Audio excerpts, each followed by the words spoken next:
Hello, everyone, and welcome to May the 5th regular Legislative Committee meeting of the Town of Vegreville. I call this meeting to order at 3:01. I'm looking for a motion to adopt the agenda. Councillor Curtis makes the motion. Is there any additions or deletions? Seeing none, all those in favor? Carried. Next, I'll need a motion to adopt the minutes of our last regular legislative meeting. Councillor Rawawa makes the motion. Is there any errors or omissions within those minutes? Seeing none, all those in favor? Carried. Okay, our first delegation today is Accurate Assessors, and Bob Dublin will be handling it. And Bob, you have Jesse with you here as well as the support? Yeah, emotional support. Nice. Go ahead there, Bob, and tell us a little bit about your company and what you do for the town of Vegreville. Thank you very much, Mr. Mayor. Okay, I do want to start off with just the pronunciation of my name, Dodlin. Yeah, but Dodlin.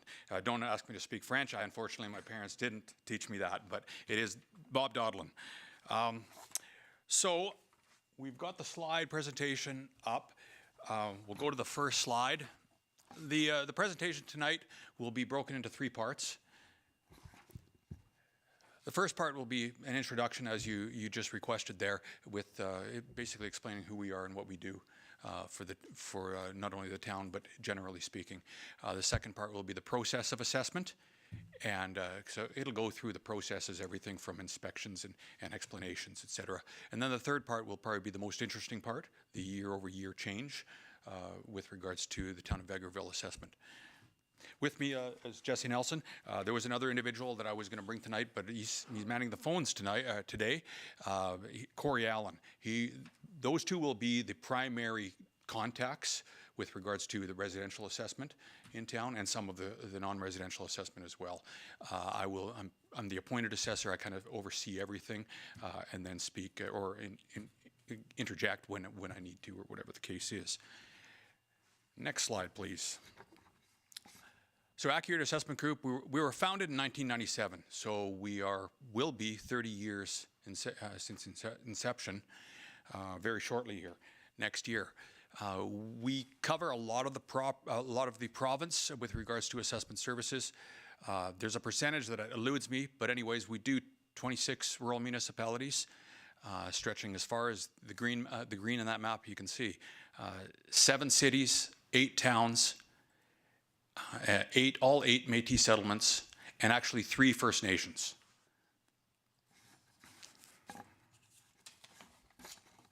Next slide, please. We hope to be the town's trusted advisor, and by the following 3 bullets, this is how we feel that we can be. Our team depth, everything just become all of a sudden very different. Anyways, through our team depth, we have nearly 500 years of assessment experience within our staff, our combined staff. So that is a lot of experience under one realm, essentially under one roof. With regards to communication, well, I'm not sure what you've had in the past with regards to assessment and updating education or information, but this event is an annual thing for us. We do this with all municipalities that we provide assessments to. We will do an update yearly and just inform as to the change that's occurred, either legislatively or assessment-wise, whatever the case may be. And then thirdly, our data integrity. As states, our technology drives best practices for assessment operations. We're cutting edge in the assessment field. We're leaders in quality control through technology and experience.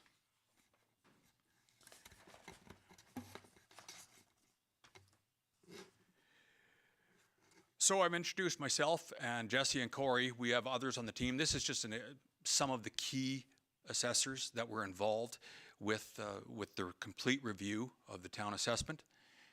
We've got Ray Fortin, who is probably the most formidable expert in assessment, one of them definitely in Alberta with regards to industrial assessment. An example of that is, it was just a few weeks ago, he actually prepared and presented a seminar on the assessment, the impending assessment, some of it's already here, of data centers. I'm sure that's been on everyone's mind. Councils are very attuned to that. And yes, so I've learned a lot from him. Actually, I updated myself by attending his course on data centers. Obviously, that's a very, very interesting topic to a lot of municipalities because of the dollar value involved with some of these projects. So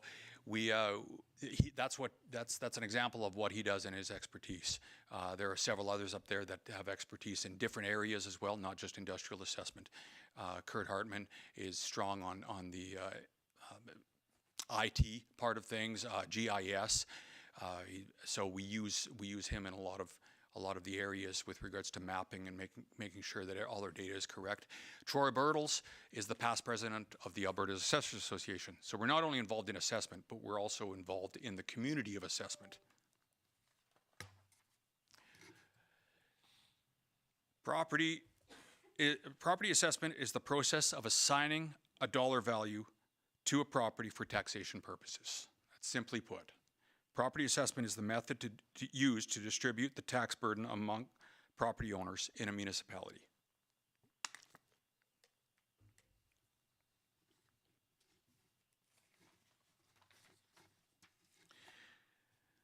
There is legislation that binds how assessment is conducted.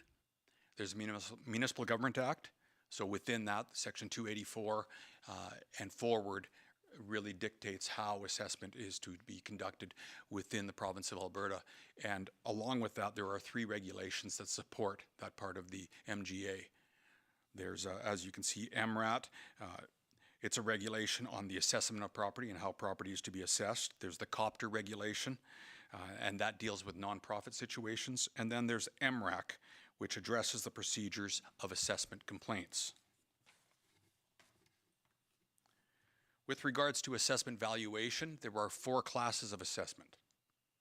There's residential assessment, which has a valuation standard of market value. Non-residential assessment, examples of that would be retail, warehousing, office space, etc. Also a valuation standard of market value. Then there's farmland assessment.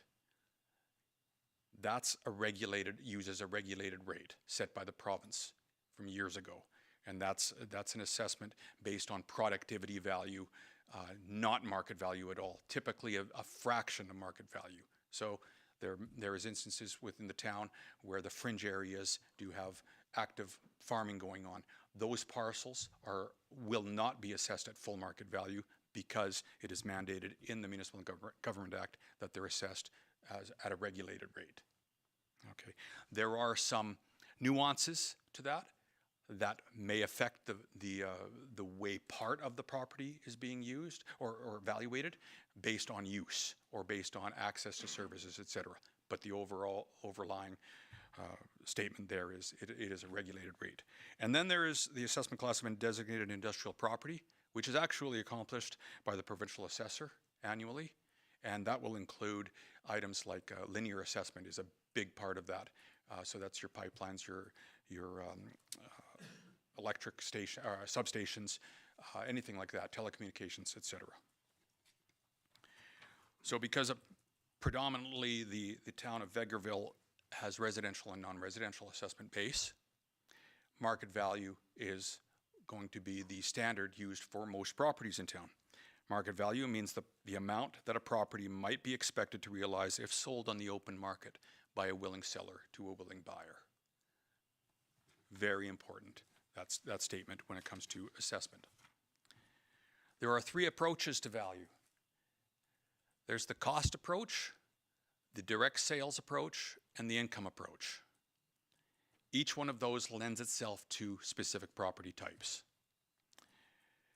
The cost approach is used in specialty type properties, properties that have a unique use, if you will, specific built, such as schools, hospitals, possibly industrial properties will fall into that as well, large industrial properties.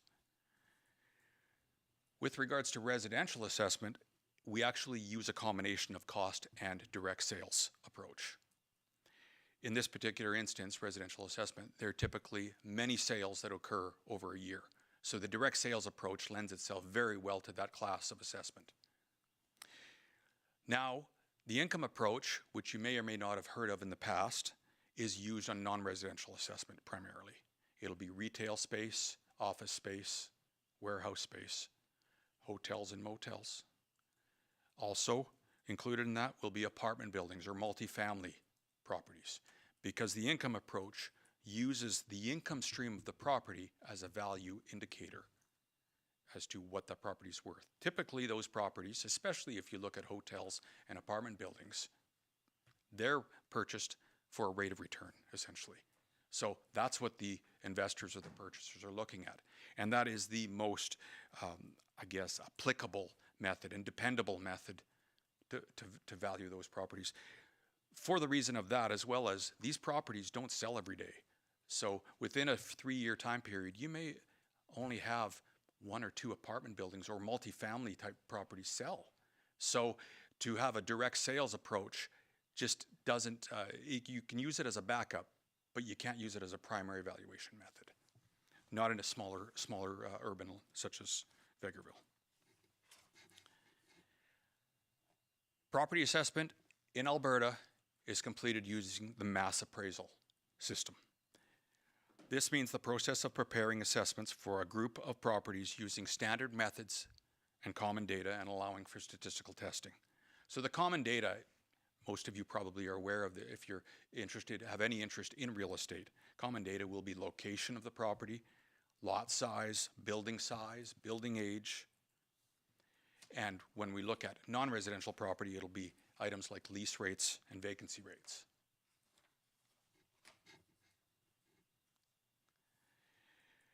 Moving into the assessment process. Before I start in this circular graph here, I do want to mention there are 3 very important dates in the assessment world. July 1st of the assessment year, which is always the year prior the tax year. So in this particular instance, we have a 2026 tax year based on the 2025 assessment. July 1st is the valuation date, July 1st, 2025. So when we value a 1,500 square foot home, it's based on sales from 2022, July, to 2025, July. Anything that's transpired after that is not used as part of our analysis to come up with a value. Okay, so that's the first date. Second date, December 31st of the assessment year. That is a key date because that is the date of condition of the property. So, for example, if someone's building a house and they get it up to maybe lockup stage as of December 31st of 2025, in this case, that's what the assessment would reflect. Even though they might have it finished by March or April, let's say, the assessment for the 2026 tax year will reflect lockup stage. And then the rest of that change is captured in the coming tax year or assessment year. So December 31st, the condition date. And then the third important date is February 28th, in this case, 2026. That's when we have to have all assessments complete, submitted into the province, and declared. That date or before. So we, with no problem, had that completed this year, as we always do. But that is a key date. All municipalities are to have their assessments submitted and declared by February 28th. So moving into the process itself, it would start by, if we were to put this into seasons, summertime is data collection, typically. That's when we're out inspecting the properties, doing the scheduled re-inspections, sending out our request for information letters when and where needed. Then in the fall and early winter, we will move on to calculating the assessment. So we will be keying in the data, we'll be verifying sales, and we'll be doing the market analysis. And then moving into typically January, early February, we'll be doing quality control. So we'll be reviewing everything we've done, making sure that we haven't missed anything. Now, The next point, we would be submitting, as I mentioned earlier, by or before February 28th, submitting and declaring the assessment. So once we submit or declare it, we move over to the provincial review, which is at about 7 o'clock on this circle. That's when the auditor, the assessment auditor of the province that's designated for the municipality that is being submitted actually reviews the data. They look at all the sales that have transpired, because we've actually loaded that into their system as well, and then they compare that to the assessments and do some quick checks just to make sure everything looks copacetic, looks proper. Then typically in early to mid-spring, we'll have mail out. We'll have the assessment and tax notice mail out. Sometimes they're separated, assessment mail out and then tax notice a few months later, or sometimes they're combined. And then after that, of course, we'll have the inquiries from property owners. So that's the cycle. That's the cycle that I've lived for now 30 years into it. This is my 30th year in the assessment field. All right, so if we look at data collection, every property is reassessed annually. So that means that it is reevaluated annually. Does not mean that it's reinspected annually, just reevaluated. Moving into inspections, though, property inspections may include any property that has taken out a development permit, either that given year or maybe a prior year but hadn't got to it yet. Incomplete properties, what we label as progressive properties. And global re-inspections, and that term you may or may not be familiar with, but I'll be speaking to that later on. There is a geographic area every year that we do complete a re-inspection of, and I'll be explaining that here in a couple of minutes. Property inspections type may include physical inspections or self-reporting using an information request. Multiple listing services, that's something we use as well. And air photos, orthographic imagery, etc. That's some examples.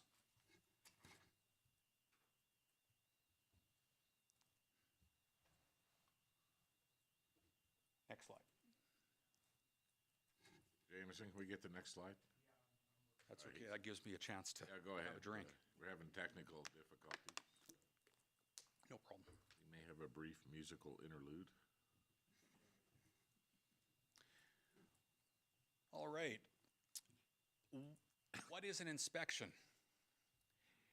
There's the definition of inspection. I'm not going to read it out, but the primary takeaway there is, according to the International Association of Assessing Officers,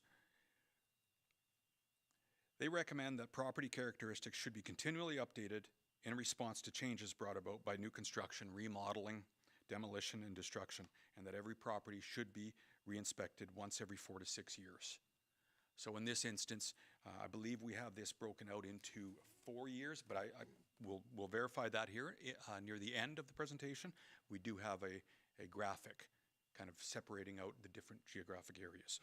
So re-inspections can be supplemented, as mentioned, by self-reporting, aerial imaging, multiple listing services, or any other third-party service that may exist. Next slide, please. Now, the assessment process with regards to requests for information. Section 294 and 295 provide the ability for the assessor to request information of properties through a mail out, a request for information letter that's sent out. We conduct this annually for non-residential properties that are in a tenant-landlord relationship with regards to office space, warehouse space, etc., as well as apartment buildings, all of them, or not just apartment buildings, but multifamily situations, and hotel-motel situations. Section 295 limits the complainabilities if is a provision in the MGA that limits the complaint capabilities if a property doesn't provide this. So the reason that we send these requests out is to obtain lease data, vacancy data, and expense data from these properties. That's essentially it, because although those three factors, we are then able to develop a model yearly that we apply to the income approach to value to come up with an actual value on property. At the end of the day, a hotel is in the business of revenue. And what affects revenue? Income, expenses, and vacancy rates. So that's what we need to keep our fingers on the pulse of annually in order to evaluate the property reasonably. If we're not given that property, if the property owner decides that they don't want to supply that, well, it kind of handcuffs us in doing our job in assessing that particular property. So, and collecting the data in order to assess all of the properties correctly. So this is why that exists. Information requested, as mentioned, non-residential as well as multifamily residential. We also do this and do residential RFIs in some instances within the municipalities that we do, the larger cities especially, just because of the volume of property and the amount of change that can occur in a given year. We will consider it for the town, but right now we feel it's not necessary for the town just because of the size of the town and the ability for us to inspect all the properties thoroughly, et cetera. Next, we have calculate assessment. So at first, or the first bullet, review local market indicators. So reviewing sales annually. So part of our process is to vet all the sales. There may be 300, 400 sales in a given year. I don't have that figure in front of me, although I could get it. But let's say there's 300 sales in a year. Well, it's our, I guess, task to go through and ascertain which sales are arm's length and which ones are not. If it's a family transaction or possibly an affidavit of some type other than actual market value or a fair trade, then we do not use those sales. So that's something we do as a starting process for calculating the assessment. Next, once we have all the sales cleaned, if you will, we adjust the sales for time. So an older sale versus a newer sale, if there is a change in value due to time, we calculate that change and then apply that change to the older sales to make it reflective of the current. In this case, as mentioned earlier, July 1st of the assessment year. So time adjusts the sales. We review the data collected, so that's reviewing all the inspections, completing and reviewing the inspections, the request for informations that were returned to us, etc. Next, we will review external market factors. So we'll consider construction costs year over year, as well as interest rates when it comes to possibly larger scale properties, or it gives us an idea, as what's happened over the last year and a half. We've got many communities increasing, the market value of residential properties is increasing. I often get questioned as to why that is. Well, maybe one factor is the lowering of interest rates over the last year and a half, substantially lower than they were 2 to 3 years ago. So next, we would review case law. So that's any relevant LARB and CARB decisions, the appeal board decisions. And then finally, we would recalculate the new assessed value on an annual basis. So that's, again, kind of goes through the clock or the cycle of assessment. With regards to quality control,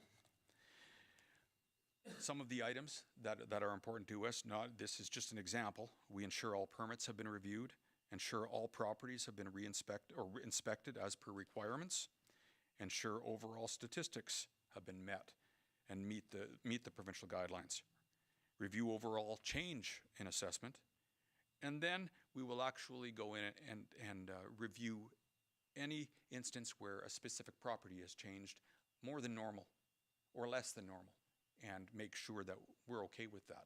And there's a legitimate reason why that is, which in many cases, most cases there is, but part of our quality control. Pardon me.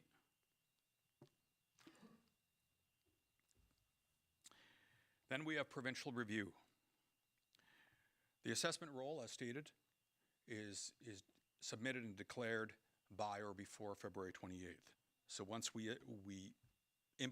export that into the province's database, they will actually conduct an audit. It's not a detailed audit. It would just be called, in this case, it's called an annual audit. So they do some quick checks to make sure everything appears to be fine. They ensure that the quality standards are met, review the changes and adjustments, ensure procedures are consistent with legislation. Typically, every 5 to 8 years, they will conduct a detailed audit within a municipality, and that will be much more comprehensive. That will involve actually pulling examples of properties that have had recent permits over the last few years, making sure that the permits were addressed, any new construction was assessed. That's just one example of many tasks that they perform. I'm not sure when the last detailed audit for the town was conducted, but anyways, I expect that the town will probably get one within the next 7 years at some point. Some frequently asked questions. I'm not going to answer these, maybe one of them. I'm just giving these as examples as councillors you may get, that we often get, and this is why we encourage council or staff to forward any inquiries onto us so we can address them. But my assessment went up, but I haven't changed anything. That's a common question. Less common now than it was 25 years ago. When I first started, because I think the public is educated now as to why an assessment changes. It was back in the 70s and 80s, assessments were updated once every 5 or 7 years. So there could be something completely changed with the property, but the assessment stayed the same until there was an actual update or review done. So this is an education process, I think. Another question is, my assessment went up 5%, but the market hasn't changed 5%. Well, or has it? So then it becomes a conversation. Maybe it hadn't gone up, but maybe they upgraded their house and they didn't realize that would make a change. So next, my assessment went up or down. Does that mean my taxes will go up or down? Well, it's dependent on what happens with the tax rate too. So there are multiple things that can answer that question. My assessment notice says improved residential. This one I like. But nothing has been improved since last year. Improved in this particular instance is a noun, not a verb. It's not an action. You could replace improved residential with building value if you wanted. That's a word that always, since I became an assessor, I always thought, I wish that wording were different because it would be a little more clear to property owners. But anyways, these are the type of questions that we answer daily. What changes to the property affect the assessment? That's a common one too. So yes, if you get any of these questions, if you don't know them yourselves, please forward them on to us. Assessment inquiry. So if a property owner were to have an inquiry or a question on their assessment, we would hope that they would contact the municipality, contact us, possibly attend an open house when we have open houses for assessment. The open houses that we have are not an open house where there's a forum and a bunch of people and we speak. It's a one-on-one situation where we can answer questions. So we'll be, occupy space for an entire day or a few days maybe over the course of the 60-day period after mail out, and then we'll answer any questions and et cetera. Next, so if they do contact us and we have some requests, maybe we would like to do an inspection, or we ask them to provide some information, let's say their rent roll if it's an apartment building or whatever, we would hope that they would do that. They would provide the information. This does two things. It ensures that we have correct information on file, and secondly, it allows them to maintain their right of complaint. Because again, going back to a few slides, if the information isn't provided, then there is a chance that they lose the right to complain, to follow through with a complaint on their assessment. And then if all that happens and there is no agreement between the two parties, there is the formal assessment complaint route that always exists.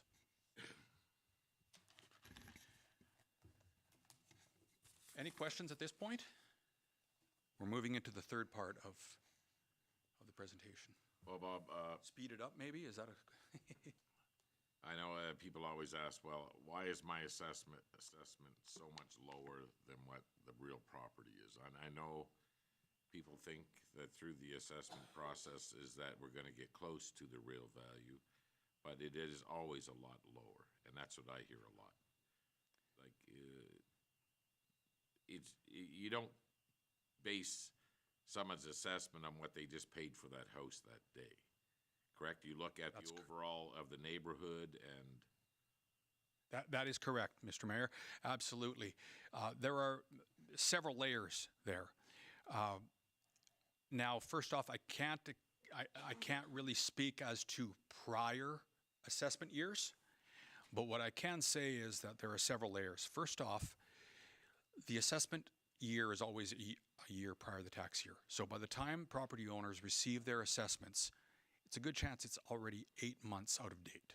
So in an increasing market, okay, the assessment will likely be lower than that current market. But in front of that, I should have said, there is also the value range that we are allowed, the tolerance of our assessment is within 10%. That's 5% below to 5% above what statistical market value should be for that property. Exactly what you had mentioned, Mr. Mayor, that it's a global. You look at all the properties that are similar, not just one specific one.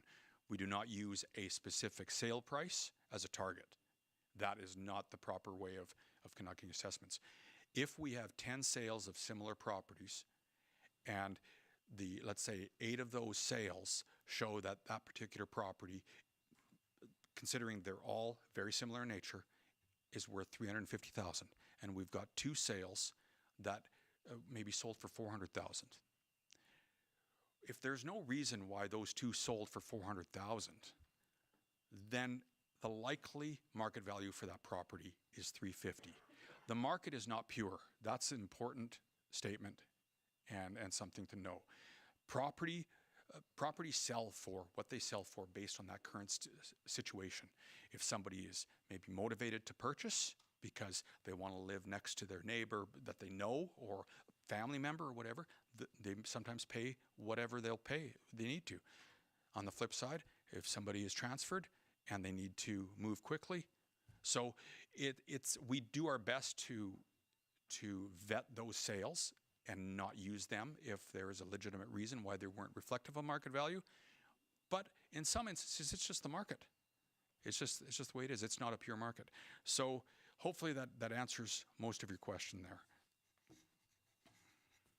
So I guess going forward with that thought, so in an inclining market, if the market's gone up by, let's say, 5%, and we target usually 97 to 98% of market value, by the following year, the assessment may be 7, 8, 9% low. If it's a more aggressive market, such as some bedroom communities around the larger cities where they increase 10 to 15% in a given year, assessments can be 15% low year over year. The flip side happens, though, when the market does fall. In many cases, the assessments for a particular tax year will be higher than what that property is worth. And we are experiencing that in one municipality. We conduct assessments for the city of Chestermere. It's been amazing the last 3 years, the increase in market in that particular. However, last year it flattened out. Now it's dropped. And assessments, if you were to relate the 2025 assessment to today's price, the assessments are typically going to be probably 2 to 3% higher than what they could achieve on the market. So hopefully that gives some context. Thank you. All right, so at any point, if you have questions regarding this, and I should have stated this at the beginning, feel free to interrupt. However, if the answer is in an upcoming slide, I'll just let you know and then we'll cover it then. So here is the year-over-year comparison of the assessment based on these classes to the left here. Residential assessment increased by approximately 6%. Non-residential assessment, 16%. Linear, essentially no change there. Farmland assessment increased by 256%. Sounds like an alarming figure, but also look at the portion of compared to the total assessment base. There are just a few parcels in town, and there was, in this instance, Some of the parcels we, through inspection, we found didn't qualify as farmland. Some do qualify as farmland, so there was some adjustment made there. But primarily, the percent difference or the dollar difference that you're seeing there is coding. It's not, it does not have anything to do with the ground being farmed or not. It's actually a coding change, a correction. I'll use that term rather than a change, but a correction. And that's not based on land value on farmland? That's correct. Not based on market value at all, no. So nothing to be alarmed there, even though the figure, the 256, it's just because the change of $300,000 is so grand compared to the 2 years. And then exempt assessment increased by 22%. So the 22%, if we speak of that, because I'm sure that kind of sticks out there when you're looking at the rest of it, exempt assessment is going to be, examples of that will be the hospitals, schools, cemeteries, churches or religious bodies, government property, whether it be municipal, provincial, or federal, and nonprofit situations will be included in that as well. So the reason for the change, increased construction costs is one of them. Usually, we don't, if you remember back to the 3 approaches to value, well, when you build a school, you can't value that based on the sales approach or income. That's a cost valuation method there. And so that's part of it, as well as updating. If the school has grown over the last little while, we made sure that the area that we have assessed, being the square footage of the school, is correct, et cetera. So it's a combination of that, maybe some missed assessment. Maybe there was an addition put on that wasn't found or wasn't assessed in the past, whatever the case is, and updated values, essentially. Big projects. Now, with regards to non-residential assessment, 16% kind of stands out. The 36.7 million that increased, well, one particular property accounts for about 25.5 million of that change, and that's the Alberta Innovates property. Okay, so if you take that out of the equation, that number, instead of being 16% increase, it would be a 5% increase. So very in line with residential. The Alberta Innovates property, we conducted a comprehensive inspection of that property with Alberta Municipal Affairs, and there was, we basically updated the assessment. Needed to be updated. So. And they just completed a big renovation there too. Right. Was it a couple of years ago now? 2 years ago? Prior to us. It wasn't this year. It was, yeah, everything was in place. Okay. Hard to sell that building. We actually inspected it with their Crown valuator, so everyone's on the same page, and it went very, very well. Yep. There's an example of, just as maybe interest, the land that surrounds it. Of course, they're cropping it. However, it does not meet the definition of farmland, because to meet the definition of farmland, you need the raising, production, and sale of a commodity. They do the raising and production, but they don't do the sale. So that's a stipulation that it's very clear in the Act. So, all right. The next graph, the next slide is a graphical representation of what we just saw. So, and it's a 5-year history. So, I like graphs. They tell me a lot. They show a trend in many cases, and as you can see, with some work, we were able to put together the last 5 years, or the last 5-year trend of residential and non-residential. Of course, you can see what's happened there too. Just more of a, I guess, visual aid. The next slide is, instead of breaking it out into the different classes there, this is the total assessment base since 2021. What's happened? All right, the next slide is a table that breaks down the taxable assessment, it stratifies it into change. Now, normally, we will have in most instances, a bell curve situation. However, that's not the case this year. We did a complete, as I'm sure you're all aware, we did a complete reinspection and reevaluation of the town. So we've interpreted the market, the way we interpret it. And we found that some properties, residential or non-residential, may have been assessed too high or too low. So we made corrections based on our experience and our models. So that's why we have not a bell curve situation. We actually have, 16.7% are going down between 1 and 10%. Normally, in this case, like I say, it would be a bell curve. There would be a diminishing on either end.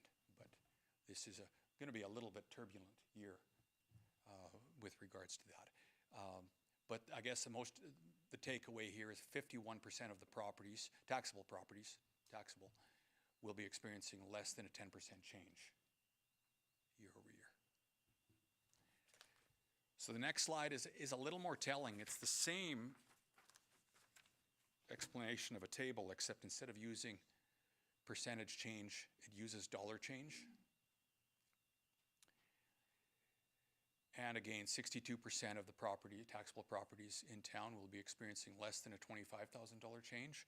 But there is a fair amount that will be experiencing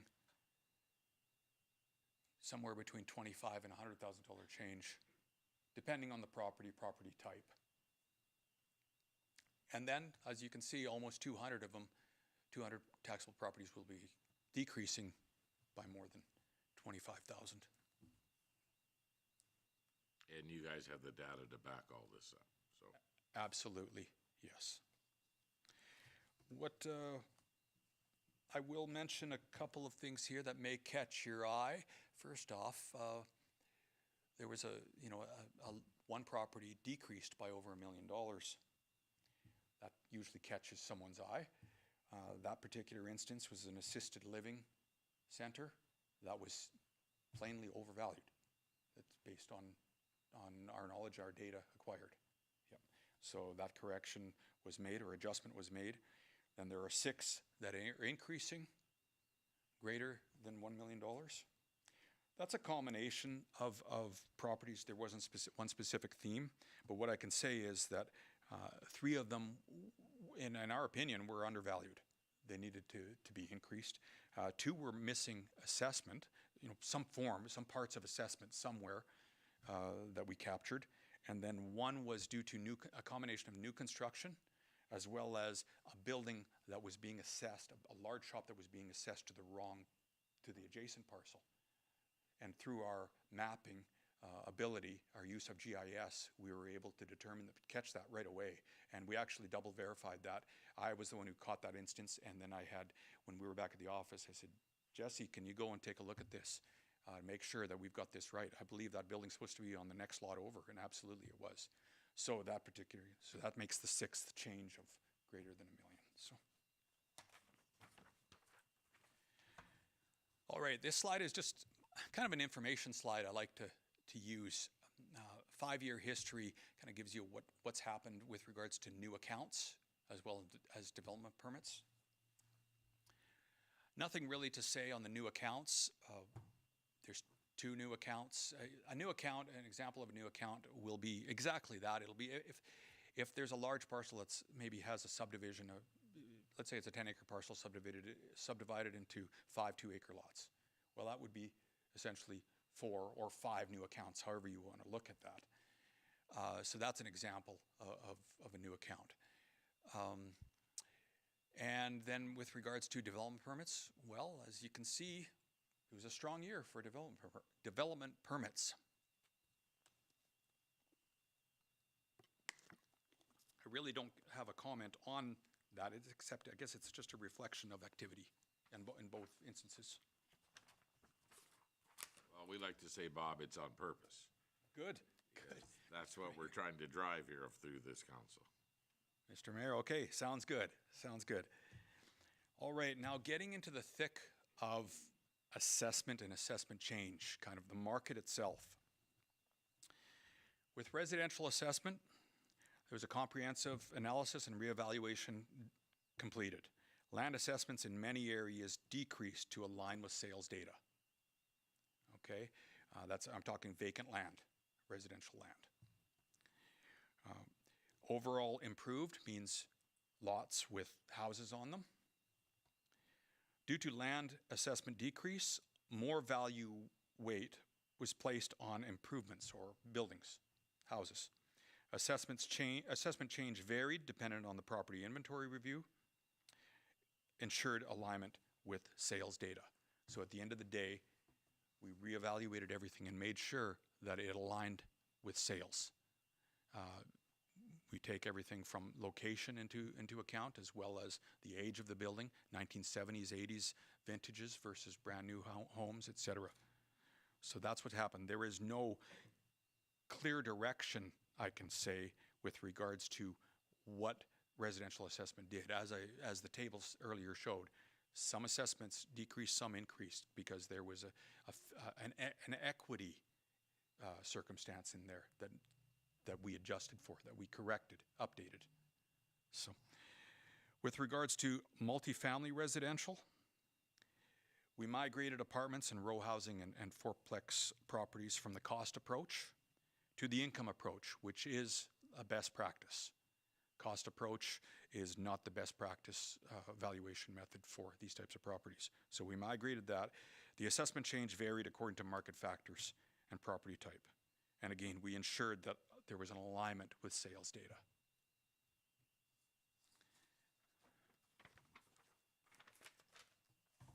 With regards to non-residential assessment, we've broken that down into 3 different categories. They're independent. We group them downtown versus highway commercial because they've got, well, different zoning bylaw instances as well as a different market. They can be the same market, but we determine that after the fact. We isolate them and study them as such. So with regards to every one of them, I'll just state this blanket statement. We migrated most improved properties from cost approach to income approach. There were some instances where we didn't, because it just didn't make sense. If you have a small building on a relatively large lot, the value is predominantly in the land, not the building. So then it makes more sense to just have it on the cost approach, because the building really doesn't contribute a whole lot of value to the property. It's land base. Assessment change varied, again, according to market factors, but we ensured that the alignment with sales data exists. So.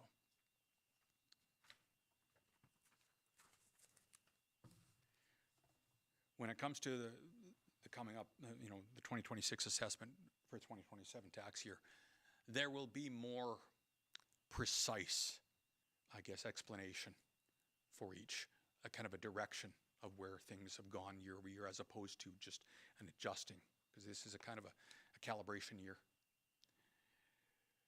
New assessment growth. So, as mentioned earlier, we had 7%, was it a 7%?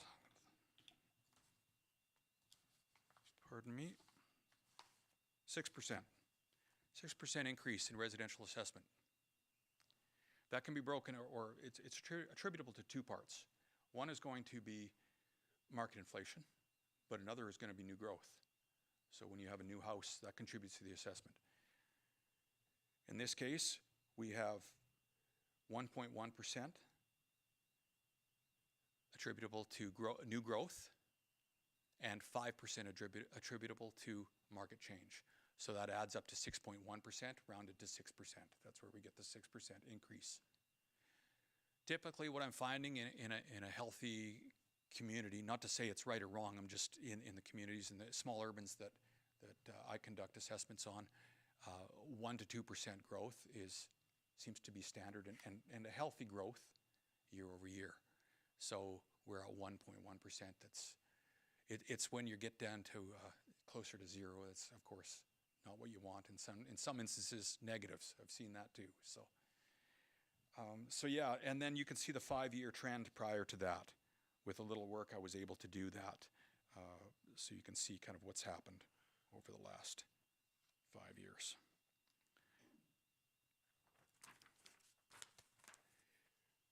The next table is non-residential. And I am able to give you the breakout of new growth versus inflation. However, the inflation has to be taken with a grain of salt because it wasn't a 19% inflation year over year. It just that I can't even provide you anything prior to this year at all because the method of valuating non-residential properties was different than what we do. So there was just no way to mine that data out of what we had. But what I do know is that approximately 1.5% growth which is the important takeaway here, new growth for non-residential assessment. The inflation there, it's deceiving because it also includes missed assessment. That's not really new growth. It was always there. So there's just items that I could not pull out of the data to give you a more proper. Well, there's 7 addresses and there's 6 you identified went up over $1 million. That's correct. And plus the research facility is in there too. So that contributes. But for those that have been on council for a long time, we've seen our non-res, the assessment not move at all. Okay. For a long time. Okay. Even though we know what they were selling for in resale, but the assessment wasn't changing. So if we take out the outliers, the 6 that are over $1 million, and so we probably say that the real inflation on non-res is probably somewhere right around 9%, 8% or something like that, representing where the growth was never captured before, the price increases were never captured. Understood. It may be that high, maybe a little bit lower than that, but I believe that it's probably very in line with residential assessment. Getting close to the end here. So I had mentioned earlier of a scheduled reinspection, geographic reinspection map I was going to show. We've broken, and as mentioned, it was 4 to 6 years was kind of the standard recommended reinspection cycle. So we have a 4-year schedule in place. The dates that you see there are not in stone yet, but that will be the geographic schedule. We may not, where it says 2026, where it's the fringe area and then the northeast area, we may actually start in a different area. I'm going to analyze that to see what makes the most sense. But regardless, we will be doing that schedule over the next 4 years. As stated earlier, we did a complete 100% reinspection in 2025. So now it's just breaking it into four-year segments. Now that's the residential reinspection area. Annually, we visually reinspect all of those, the properties colored in orange. So essentially the non-residential properties. We visually reinspect them. We don't necessarily knock on every door, but we do inspect them.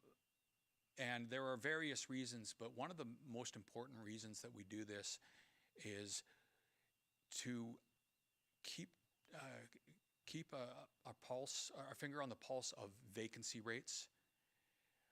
That's one thing. So if an office building or a retail building is occupied and then goes vacant year over year, well, we record that, and then with our vacancy study, we can make sure that we actually calculate a vacancy that's representative of the town, and not, if there's a change in vacancy, it can change the assessment for the coming year. And if you have one item incorrect, well, it throws the entire formula out. So that's one of the reasons, as well as if there is a vacant spot that has now been occupied, we'll change that, it will flag that as an occupied property.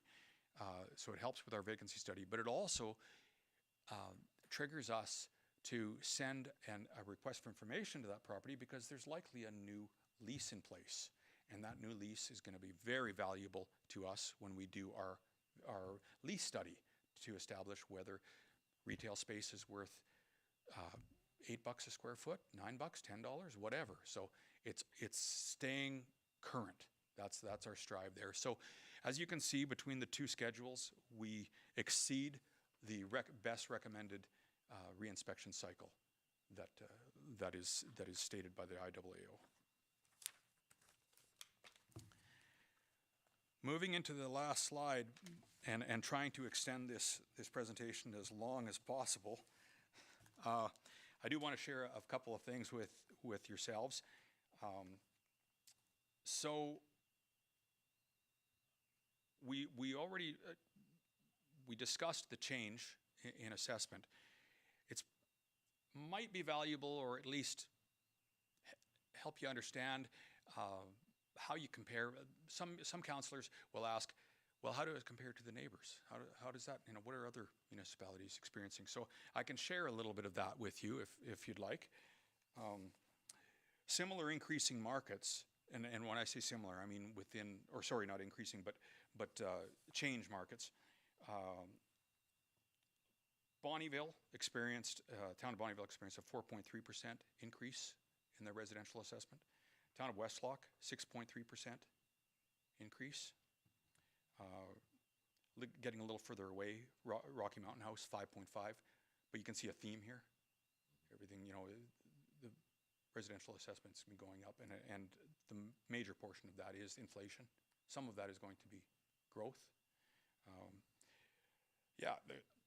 The city of Cold Lake, 3.5% increase.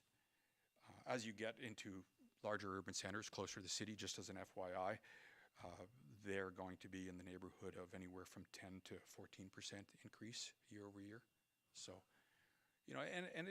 that's kind of normal, reflective of Alberta when you're moving away from Edmontons and Calgarys, et cetera. So that hopefully that helps you out there with just kind of understanding and articulating how the change with the town is in relation to other communities. Next.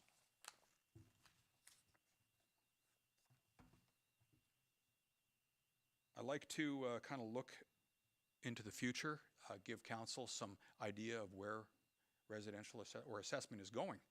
As stated, July 1st of 2025, it was the assessment valuation date. So what's happened since then? So, I mean, we're almost at the end of another assessment cycle, sales-wise. So it's sometimes handy for council to know where things are going, and administration as well, for budgeting purposes or whatever. At this point, up until the end of March, when I look at the residential sales for the town, it appears, and the sales prove this, 5 to 6% increase in market since last July. So that's a good thing. That's a positive thing from the perspective of homeowners as well as the town. So that's very thriving. Non-residential, there's very few sales, as mentioned earlier. So it's really inconclusive at this point. It's tough to really have a crystal ball for non-residential sales or apartment building or multifamily sales because there's just so few. But single-family dwelling, absolutely. So we still have 3 months, April, May, and June sales to come. So we'll see what happens there. If it's the rise is continual or if it happens to plateau, we're not sure yet. And before I get into the final bullets, I just want to read a short paragraph from the assessment auditor that handles the town of Vegreville, because I worked with that auditor closely to ensure that we're doing everything that we need to do and that we can do in order to make sure that the town has a very reliable assessment. So he stated, Ning Zheng is his name. He works with Alberta Municipal Affairs Assessment Audit Division. He says, following the transition of assessment operations to Accurate Assessment Group, the town of Vegreville underwent a full reassessment. Upon review of the 2025 assessment year, the auditor determined that the resulting assessments meet established quality standards and that the assessor adhered closely to recognized best practices. All standard audit procedures were completed, including time adjustment analysis, selective reassessment analysis, and year-over-year shift analysis. The auditor identified no concerns with either the methodologies applied or the results produced from the tests. So hopefully that provides council with some some confidence in their choice. So moving forward, of course, mail out will occur very, very shortly. And between May and July, we'll be handling the inquiries because of the mail out, addressing any concerns and scheduling any inspections. We anticipate that there will be likely many phone calls this year. This is normal. This is not abnormal for this type of situation. And it isn't our first rodeo, in doing a complete, full-blown, comprehensive reevaluation of a town. So we will be handling that to the best of our ability. We'll be communicating, educating the public, and re-inspecting and reviewing our work when we're asked to by the property owners. In the event that the assessments appear correct according to our data, we'll be defending them.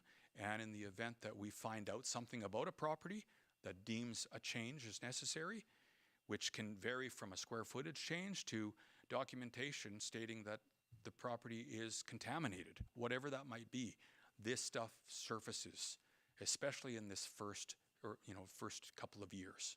So we do anticipate, it to be a busy year, but it will be, fruitful at the end. It'll really settle down after the first year and then become a smooth running. Secondly, we will be preparing requests for information letters to be mailed out to the property owners. As mentioned earlier, we'll be doing that at the end of June. They'll be probably mailed out first part of July. So that'll go to, again, hotel properties, multifamily properties, as well as landlord-tenant relationship situations with regards to non-residential, not rental situations with single-family dwellings. That will be conducted between all of that, including the scheduled reinspection time frame and area between July and September, typically. And then third, inspect, which will happen in late fall, early winter. We'll be inspecting all the new permits, all the incomplete construction, and conducting our market analysis. And with that, the long-winded presentation is come to a close, but open to questions. Thank you. Thank you so much. Who wants to start off? Any questions? Okay, Councilor Riddick. Can't believe you're first. I know, surprising. Thank you very much. This is probably the most detailed interaction that I've had since I've been on council with our assessor, so I appreciate the detail report that you've provided, explaining the background and what the implications are. Again, you've finalized all of the details for this year, but there will be a lot of people, both residential and non-residential, that will have questions. Can you, again, maybe explain the process with which they approach you? Chances are they'll see us at the grocery store or call the town office and give everybody an ear massage, but what would you recommend is the best way to be able to initiate this process? Well, with working with Megan and Kara, I would hope that they would either contact the town directly, which can be then forwarded on to us, or there may be, and Megan can probably speak to this, our contact information will likely be on the back of the assessment notice. Yes, I'm getting the nod. So yes, so they can definitely email us or phone us directly to speak. We would prefer if they spoke with us before simply lodging a complaint, filing, paying their filing fee and lodging a complaint. Much of this can be averted just by a conversation, or a conversation and reinspection. Follow up. Yes, I do. Okay. With the exempt properties in particular, because there's a big increase there, I'm curious about what percentage of that would be other government properties that would potentially increase the amount that we get grants in place of taxes or GPOT from the province, because it would appear to me that we're going to increase that percentage as well, and hopefully the province continues to increase their remittance with us again. Absolutely, Mr. Mayor, if I may. So the properties that currently qualify for GPOT or GIL in a federal circumstance, they are not included in that exempt. They are actually included in the taxable property. So the exempt figure that you see is actually true exempt, tax exempt. Yep. So I mean, just for those that are watching here today, this is another part of council's push towards fairness in our community. And we hired your company. We moved away from our other assessment company that we had in the past because we've seen a lot of properties stay stagnant over the last 20 years on their assessment when we got to see property values going up through sales. So we are anticipating that you will have some calls, and we're looking forward to showing your method and you explaining to people how the assessment was taking place.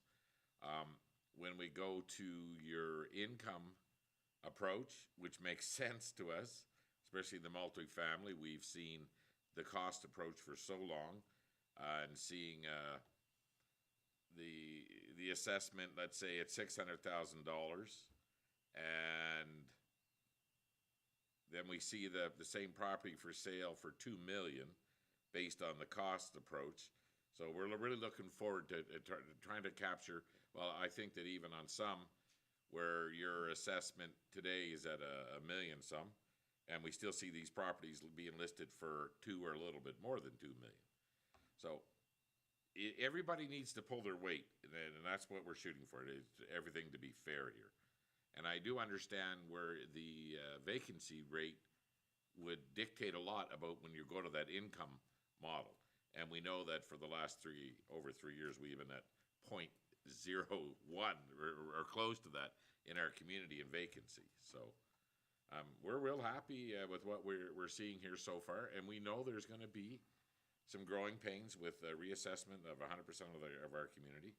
And we know that it'll get better each year as we move forward. So we were anticipating that, and we're looking forward to, just go to your bullet points here. Where did we go here? Communication. And we connect with ratepayers successfully. We communicate with council, CAOs, and administration. Well, we want you to be very transparent with our ratepayers. We want to be as honest with everybody as we can. And that's what we're looking forward to in this process, is that we're doing this, we did this whole, the community, the whole new assessment to try to bring fairness back into where we were. And we all saw that we weren't being fair in our assessment. So we're very happy about where we're at now. And it's nice to see our assessment go up to where we're at in our community right now. And I hope people understand that just because our assessment is up, it doesn't mean taxes go up. It means the mill rate comes down. I mean, we're not collecting much more money than we did last year in taxes, so that'll help push the mill rate down. And that's really what we're trying to accomplish here. So, yeah, we're looking forward, and like we all know, there's going to be some growing pains, Bob. And we're looking forward to you and Jesse and your staff defending it and being transparent. And if there was a mistake, that we fix it. But we're very clear on the method we're using. Excellent. Thank you, Mr. Mayor, for those comments. I appreciate it very much. I do agree. Fairness and equity is paramount. That is paramount.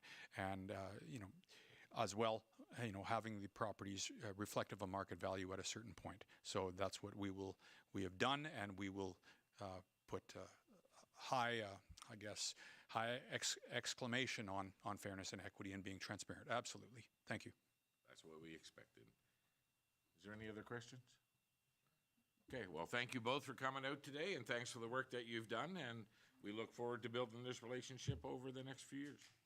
Well, thank you very much for the privilege of your time tonight. Okay, so next we're going to move on to Jameson Brown.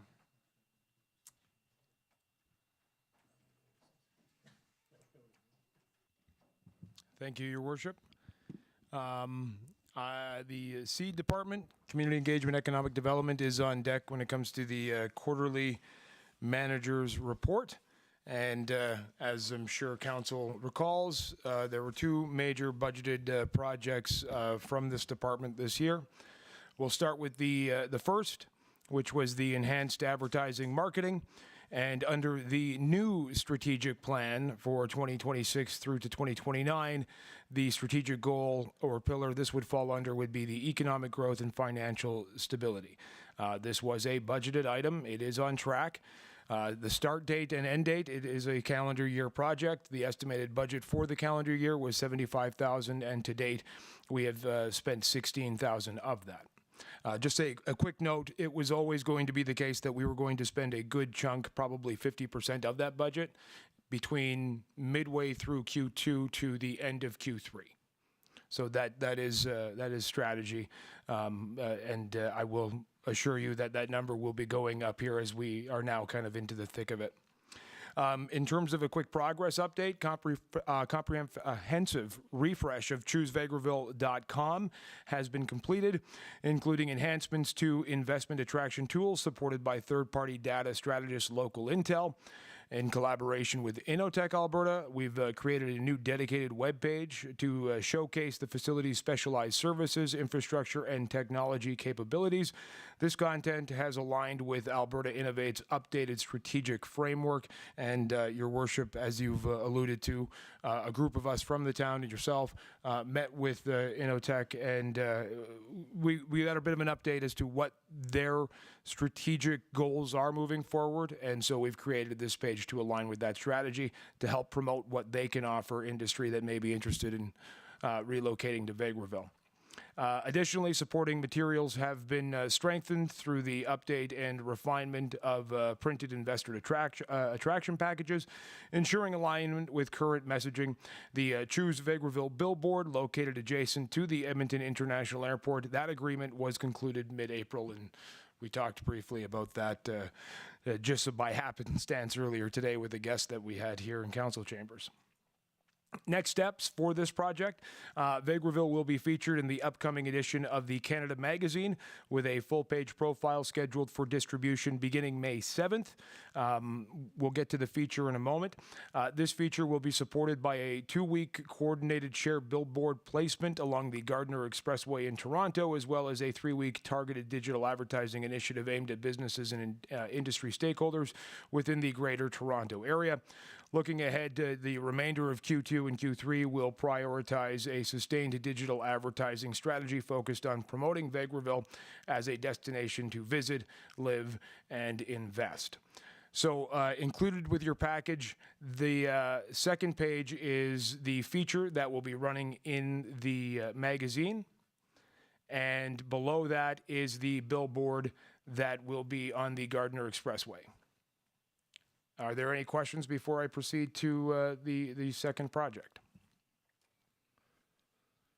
Doesn't look that way, so, okay, well, we're all ears, we're all excited. Off to the races. The next project was the wayfinding signage, and again, this aligns with the strategic goal, economic growth and financial stability of the new strat plan. This is on track. It was a budgeted expense. The start date, January 26, 2026. We're hoping, all things considered, there are some things outside of our control, but that this will be wrapped by July of this year. Estimated budget, $125,000 to date. We have spent $115,000 or allocated that to the project. Progress update. Progress has been made on phase 2 of the wayfinding signage program with 9 additional sign locations and corresponding sign types identified. A site survey was completed in late April in collaboration with High Signs and Alberta Transportation, confirming proposed locations, assessing site-specific considerations, and ensuring alignment with provincial standards and requirements. Next step as it pertains to this project is the ongoing coordination with High Signs and Alberta Transportation to confirm all provincial requirements and finalize design and placement details. Subject to approval, signage is anticipated to proceed into production by later this month, and installation remains on target for late June to early July. Any questions? I don't think so. Awesome. Thank you very much, Your Worship. The community's looking forward to seeing more of these signs on our wayfinding, and we've had a lot of really good, nice comments regarding them up till now. So, and yeah, It's gonna be a shame to see that big highway sign disappear outside of Nisku, but yeah. Time for a refresh, I think. It's been up for a year and a half, so some things can get stale. The eyes start to ignore it after a while. So that's not to say that we're not looking at alternative options, but for now, let's revamp and refresh to try to catch people's attention all over again. Okay, thank you very much. Okay, we're gonna move to, there's no other questions for James? Okay, we're gonna move to Manager Kuzmic now. Perfect. Good afternoon, everyone, and much like Jameson's department, I only have 2 projects on the go. So, first one, we'll talk about our recreation replacement software.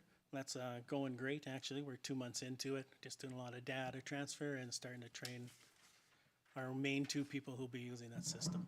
So, Only 2? just the main 2. We'll train the rest of the cashiers Okay. and everybody else, yeah. But I don't need everybody involved in every little part to start. It's right on track. Everything's going good. The program's quite user-friendly, and yeah, I'm looking forward to Is there any gaps that we're seeing within the program or something that we can't make work? Not so far. Okay. Again, we're just into it, roughly 2 months, so three big sessions so far, so. And when will we be putting this into practical use every day? Everything goes to plan. I'm hoping before the next ice season, so start of September, mid-September at the latest. Any questions on that project? Okay, keep Pretty moving. straightforward. Next one is the South Side Trail Enhancement and DOLA. That we're still at the preliminary stages, or just got know what land we actually own, and just starting to draw some designs. And once I get those done, I'll bring them to council and see if you guys agree with it or not, or want to make any changes to where we plan on setting it up. So look for that in the next couple weeks. Well, seeing there's only 2 counselors that will actually live on this south side. Any questions? Go ahead. I am curious if there's a way for us to be able to, I know that there's not a lot of lead time and the design is largely in place already, but is there a way for people to be able to find out information, participate in some way? I think I was going to pass the idea by you guys first and then hit the public to see if they're liking that idea. No point doing it all if we're going to change it. So, but yes. Okay, so as soon as you got something together, you'll bring it to council, and then we're gonna go out to the public and get their thoughts? There's a few homeowners we definitely got to get hold of, so. Okay, and this is something that we're gonna try to have implemented this year, correct? Yeah, I'm going to try to start all the stuff toward the end of summer, start of fall, so. Okay. And I'll give you just an update on some of the other things we've been doing in this department, just so you guys are aware. You might have noticed in the social center, we managed to get the inside fully painted and redone. So it looks a lot better. Still got a little bit of work to do on the outside of the building. Unfortunately, with the changing the 2 hot water tanks there, kind of, and the painting used up that full 50,000. So you're telling me those hot water tanks were not a budgeted item? No, sir. No, sir. But it was something we had to get replaced right away because we couldn't supply the kitchen, right? Yeah. So those are done. We've replaced both of them. Only one went, but you might as well replace them both so we don't have that issue. The hot coffee machine is up and running finally. That actually took a long time to get some parts. So that's working to a key. Update you on the post office and visitor information center. The repairs of all the burst pipe, those have been complete. The basement looks pretty awesome in the post office if you haven't been down there. And the Vic washroom reno is, yeah, looks really awesome too, so. Were we able to cover some of the costs of the post office due to the negligent? I haven't heard anything back of where that went from the insurance yet. Oh, I thought we were gonna charge Canada Post. We did send them a thing, insurance said they were gonna handle that, so I can reach out and find out a little bit too. Okay. Because it would be nice to get some of that back. If we can't get it through their insurance, we'll just send them an invoice. Perfect. Perfect, yeah, that's Megan will, Director Saskew will generate an invoice and we'll send it off to Canada Post. I hear they're making nothing but money. Perfect. And then just so we know, the Rainbow Pond and Pasenka Pond have been completely pumped up. They're filled up with water, and they're going to be stocked later on this month. Our tennis courts have been cleaned. Nets are installed. They're open for the season. Ice has been removed from the Wally Fadoon Arena and the multiplex. Minor ball and local schools are currently using our dry pad quite often in the Wally Fadoon Arena. Staff are preparing the Riverside Ball Diamonds and the Egg Society Ball Diamonds for use for outdoor ball as it commences this week. We're currently rebuilding the dugout at Riverside Ball Diamonds that was damaged during that windstorm. Facility staff has salvaged all the usable sheet metal to help reduce the cost of that repair. It's probably going to cost us close to $2,000 to rebuild that. So, which they've started to do that too. Preparations are underway to finish the high school outdoor track and the long jump area in advance of their track meet next week. So every year we drag their track and fix their long jump up for them. Parks has installed the new benches at the and garbage cans donated by the Rotary Club at their Rendezvous Park. So I think their grand opening is Thursday to reopen that park. So a lot of work on those benches, but we managed to pull that out. Towards the end of next week, staff will start preparing to open up the spray park. Hopefully we'll get that ready to rumble by the long weekend, weather depending, of course. And we'll be turning on the water at the Pazanka campground tomorrow and the Sandy dump, so that should be ready for use by the end of day tomorrow. And then we have all our summer students ready to rumble. So. Excellent. Any questions? Is there flagpoles going back up at Rendezvous Park? Not at the moment. I'll leave that up to Rotary. Okay. It's a lot of wires that we found out that are actually running in there, and that caused us a lot of grief to put in those new bench styles, or the new style of benches. Okay, has there been any more thought going to the sign on the ball diamond? Which sign? One that says the Gordon Ziegler ball diamond. No, I didn't know there was anything wrong with it. So, Okay, well, CIO Ling will update you on that, and okay. hopefully by next meeting, we can have something brought back to council, CIO Ling. Okay, well then, we're ready, getting ready for the season. It's gonna be a very busy season throughout all of our facilities. Oh, how did the skate park go? You know what? I have that in my update, and I didn't give it to you. We have that all drained and cleaned, and it's ready to go. So So it was frozen off down there, or I was it? plugged with leaves and stuff. So That's all. yeah. So once we had to pump out the water, cleaned out the leaves, and everything's running good. Was a little bit of vandalism there. A couple benches got damaged again, picnic table, but just seems to be the go around at times. So is this something you think we'll be seeing every spring? Should there be some sort of a trap put in that drain or something that we can clean out easily, or? Going to be honest, that was probably our fault. So Okay. it just wasn't cleaned out before fall like we did the prior year. Certain individuals no longer with us, and that's who was cleaning it out. So Okay. we So have it's that going on the list. on our list, and we know that it needs to be done every year. So Okay. Excellent. So no more questions? Thank you very much. Next up, Manager Kucharare. This should be good. This is a privacy program policy. Management. So it's nothing to do with our privacy. Thank you, Your Worship. So, as you mentioned, this is regarding draft GOV 10XX Privacy Management Program Policy. So, recent changes to the Alberta privacy legislation now require public bodies to establish a privacy management program, also known as the PMP.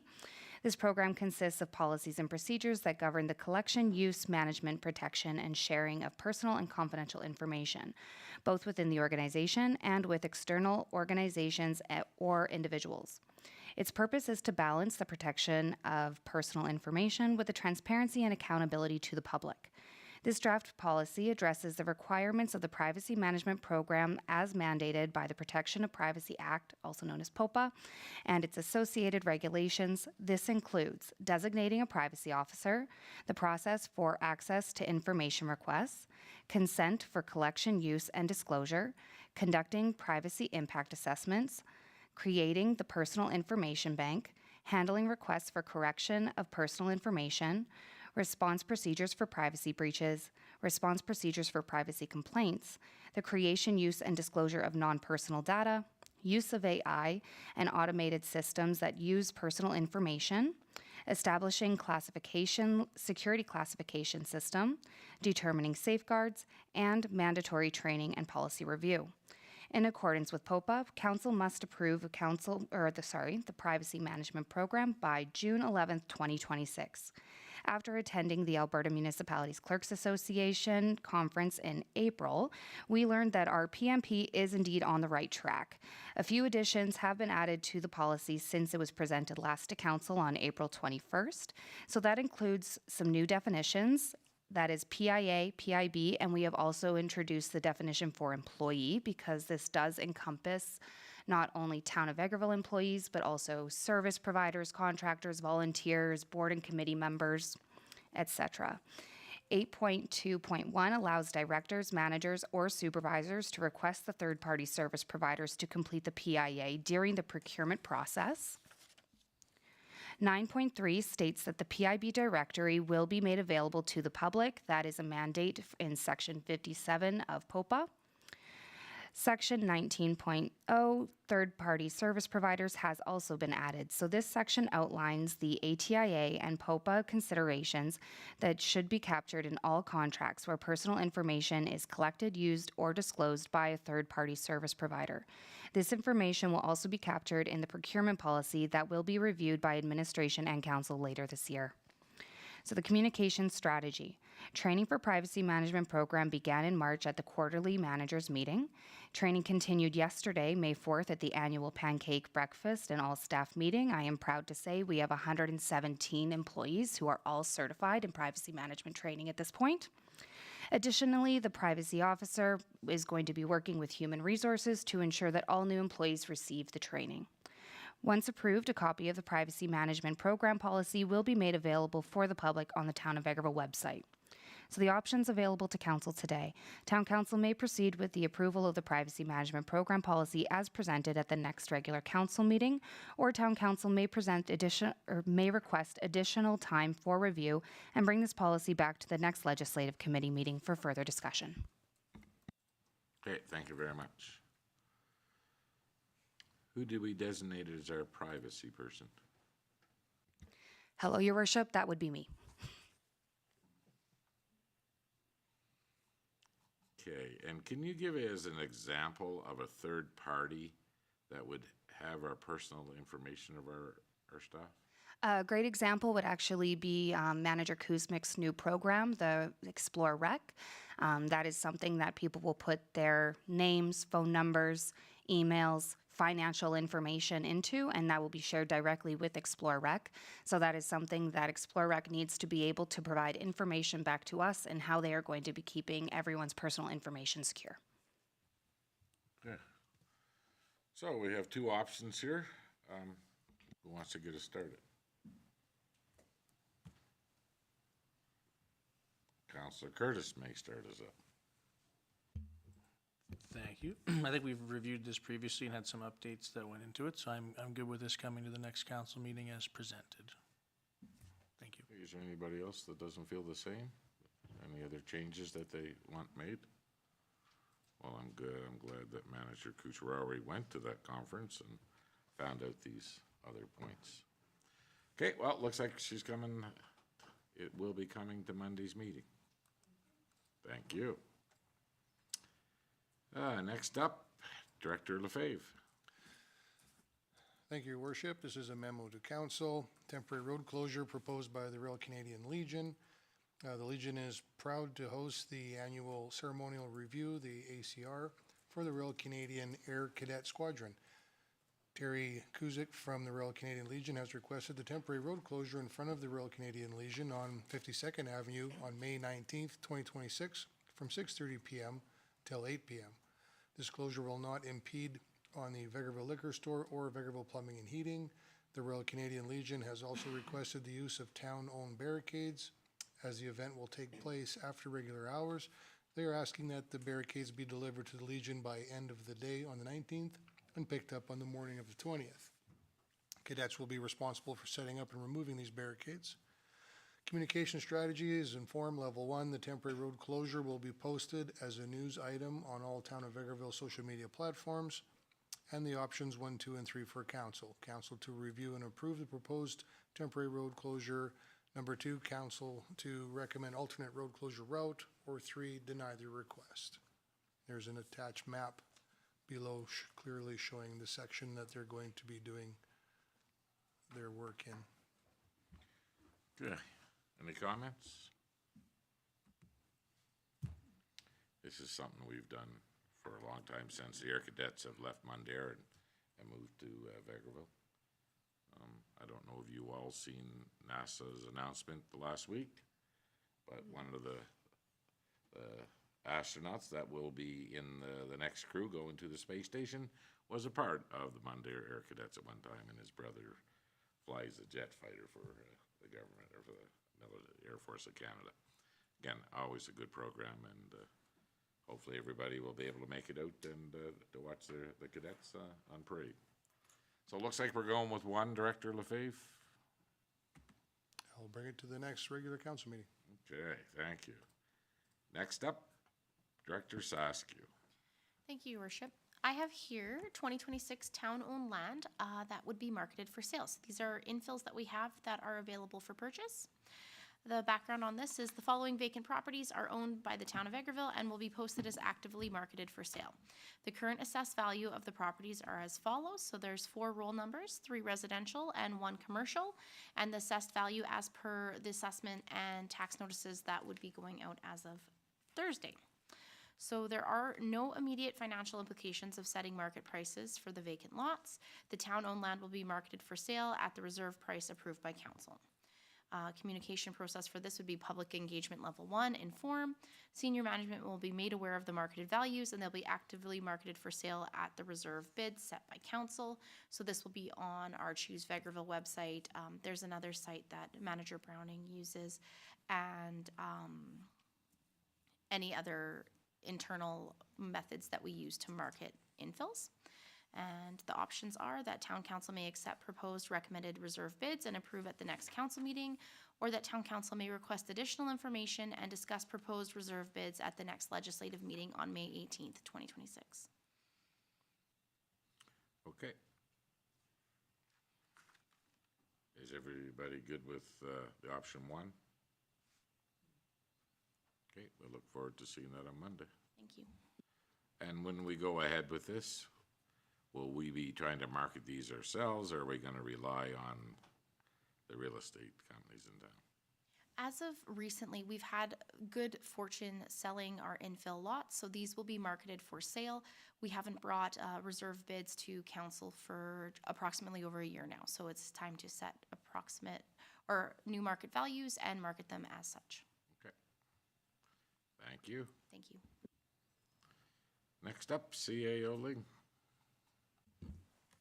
All right, thank you, Your Worship. This is a email that was received by myself from the City of Airdrie, and it's regarding the Alberta Munis resolution portion of the fall convention. So it reads, it says, "Hi Sandra, I'm reaching out today to see if Vegreville would be interested in seconding a resolution that the City of Airdrie and a number of other mid-sized cities are hoping to bring forward at the next AB Munis convention this fall in Edmonton. At its core, our draft resolution requests that in years when the province records a budget surplus, a portion of the surplus be legislated to go towards one-time municipal infrastructure investments. Alberta Munis has reviewed the draft and provided feedback to ensure clarity and applicability for all Alberta Munis members. You are probably already aware that the guidelines for seconding municipalities have changed in recent years, and in our case, we require a seconder with a population of less than 10,000. Recognizing that the need for municipal infrastructure funding is a top concern for most municipalities in Alberta, regardless of the size, we are hoping to enlist support from a number of seconders with varying populations. The last weekday prior to the submission deadline is May 29th. To be listed as a seconder, council endorsement is required.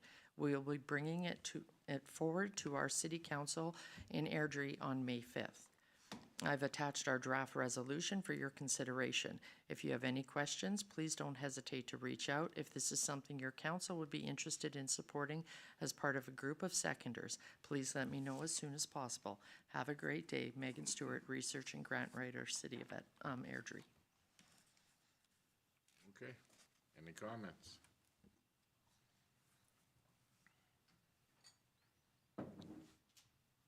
Okay, we'll go with Councillor Jagala. Thank you. I can definitely get on board with this. I mean, since my short time on term, we've definitely talked about the struggles for rural municipalities to maintain our infrastructure. We're constantly dealing with aging infrastructure throughout Vegreville, and so this to me would be something that would be beneficial for us to support, absolutely. Okay.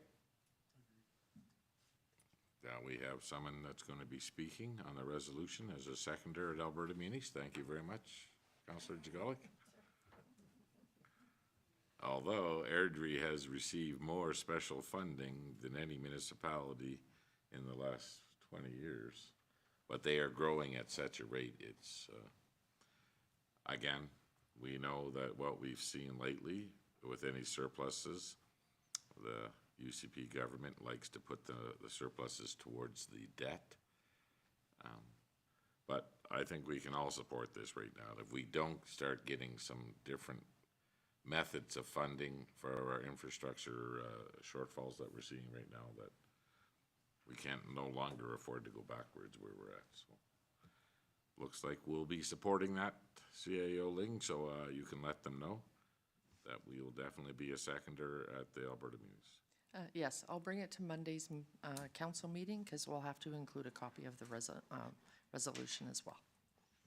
But did they not want to know before May the 5th, which might be right around the corner?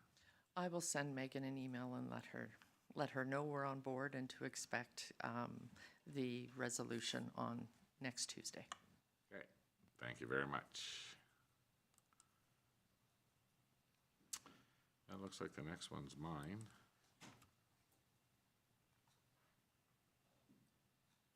Okay, we have a letter from Chantelli Vandecourt, the Vegreville Town Council, concerning passing of Bill 2012 regarding the changes to assured income for severely handicapped ACE program and the Alberta Disability Assistance Program. It has come to my attention that once the changes go ahead on July 1st, 2026, this will impact the quality of life of many Albertans, not just those living with disabilities. The ADAP recipients will be receiving $200 less than they are currently, of which many, if not most, are already living below the poverty line. Those people are our friends, our family members, our neighbors. Any one of us can be injured or become sick at any time, and we all deserve to live with dignity. Imagine the thousands of people having to go through our already overburdened healthcare system to get reapproved for ACE. Reducing living incomes will put burdens on municipalities, food banks, housing subsidies, and other such programs. As a concerned citizen and neighbor, I would like to urge council members to discuss and put forth a motion for the town of Vegreville to join other concerned communities across Alberta in calling on the government of Alberta to immediately pause the implementation of the changes to the Assured Income for Severely Handicapped Act and the Alberta Disability Assistance Program.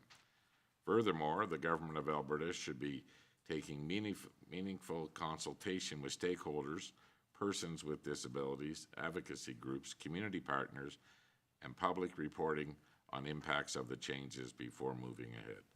Signed, Chantelli Vandecourt. We also have another exact same letter from Donna Smith. Any comments? Okay, well, we'll receive and file these at the council meeting then.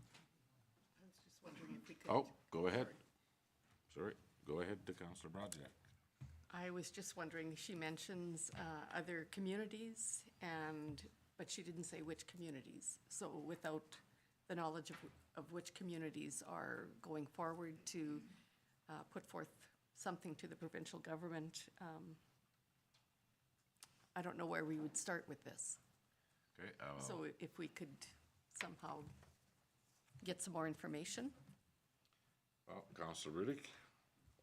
Oh, sorry. Oh, go ahead, Leslie.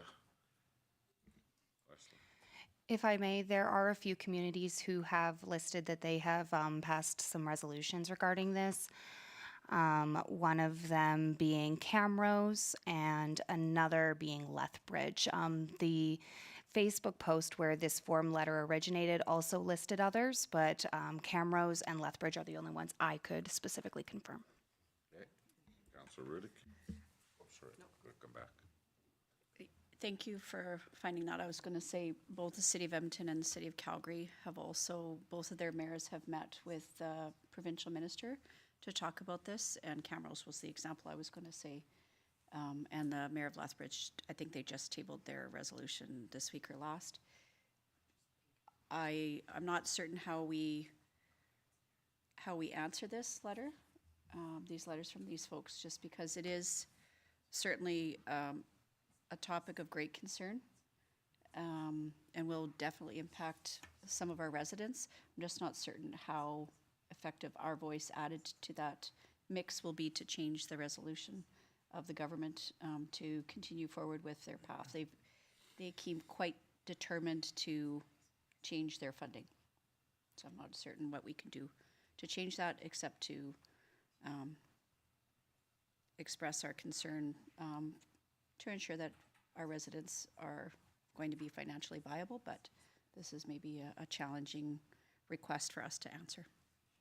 Go ahead, Councilor Curtis. Thank you very much. And I know there was talk too that a potential abuse of this program causing a revamp. So people using this funding when they maybe didn't need to use it, which was taking away from those that did. So maybe a revamp was necessary, but again, I'm not 100% on the outcome of it all, but I know there's concerns. But I think that just due to the misuse of it, some changes had to happen anyway. And I think some of what the UCP government of Alberta is saying is that the federal funding has been raised by $200 on the same people or on the same benefit programs. So the Alberta government has said, well, we're dropping 200 from our side because the feds are putting in 200 more. So again, we can go ahead, Councillor Jagalik. Thank you. I guess just along the same lines as what Councillor Curtis mentioned, I think it's tricky to navigate in response to the letters, in addition because I think ADAP is a restructuring of what AISH once was. And so there's benefits to that as well. It is going to empower the people who obviously have severe disabilities but still wish to work, and it's going to further support them. So there are obviously probably very severe pros and cons to both. I completely recognize the concern, the specific concern that's identified in the two letters, but I agree. I'm just not sure how we're supposed to advocate for them while still acknowledging the need for the restructuring of the two programs. So motioning to do that, I'm not so sure if that's the right thing. Perhaps we can look into other ways that we can voice that concern to the provincial government. So we're going to have this letter on Monday's meeting, and we're going to receive and file it and have some conversation. So if everybody can sort of bring some thoughts forward.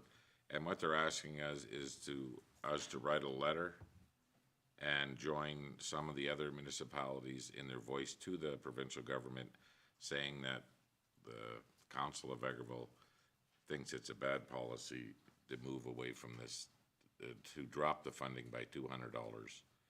So we can have a motion on Monday, and we'll let council decide if they want to go ahead in a support letter. I think the government has made their mind up. I've seen it debated many times on Bill 12 in the legislative, whatever. But that's where they're at. So, and I know it's because the federal government come up with $200 more. So, but we will talk about it on Monday's meeting, and we'll have a vote on it. So, okay. So next up, we got round table, and we're going to start with Councillor Rawa. What have you been hearing? Thank you, Your Worship. I don't have too much for roundtable this week. I guess one thing I did get asked, and I wasn't 100% sure on the answer to it, is when we're deciding on our infrastructure choices and where our public works crew is deciding things like, a sidewalk, if we're deciding to repair a sidewalk, what kind of things are they looking for within the sidewalk or within like our sidewalks to be like, okay, this would be a direct thing that we need to, this sidewalk over, say, a street down is in bad enough shape that we need to address it and have it fixed. So you want to know where our policy is? Yeah. We'll go to Director Lefebvre and he'll explain it to you. Thank you, Your Worship, through the mayor. We have a list of all the sidewalks in town. It's called our miscellaneous sidewalk project, and it's funded every year with roughly $80,000 to $125,000. The list is more than we can complete in 1 year, and we put everything on a priority list, obviously. Come spring, we reevaluate them as the freeze-thaw cycle, especially this year, and we've had a few of them, can increase the damage. If a sidewalk is cracked, it doesn't necessarily mean it'll be changed out. If it's unlevel and a tripping hazard, then we will look at replacing it if we have to, or maybe it's something that we can grind. And we prioritize the worst to the least worst and go until our budget is complete, and then we continue the list the following year. Because as we appreciate, every year, there's more cracking that goes on, so the list doesn't seem to ever go away, but we do manage it that way. Makes sense. Thank you. It works pretty good. They have a lot of pictures and stuff, and then stuff that from last year that they were gonna get done, and they go out and they look at some of the damage that the frost caused this year, and then some of those stuff from last year go back another year because the priority just goes up on some other big trip hazards and stuff. Makes sense, yeah. Yeah. So, but there is a policy in place, and we typically, like Director Lefebvre says, the budget where we're at, and we seem to get less and less sidewalk out of that same budget number, but.